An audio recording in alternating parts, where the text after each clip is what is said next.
முருகன் துணை. பால் மணக்குது பழம் மணக்குது பழனி மலையிலே, பக்தரின் பாடல் ஒலி கேட்குது பழமுதிர் சோலையிலே. தேன் மணக்குது தினை மணக்குது தென் பழனியிலே, தேவர் குலம் காத்த முருகன் அன்பு கிடைக்குது திருப்பரங்குன்றத்திலே. சந்தனம் மணக்குது ஜவ்வாது மணக்குது தணிகை மலையிலே, சண்முகன் சங்கரர்க்கு குருவாயிருப்பது சுவாமி மலையிலே.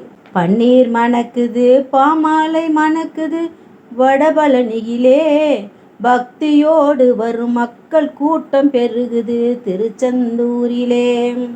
திருநீறு மணக்குது திருப்புகழ் மணக்குது திருநீற்று மலையிலே, தினம் உன் முகம் பார்க்க மக்கள் கூடுது முத்துமலையிலே. மண் மணக்குது மலர் மணக்குது வள்ளி மலையிலே, மக்கள் அனைவருக்கும் அருள் கிடைக்குது ஆவினன் குடியிலே. முருகா சரணம்.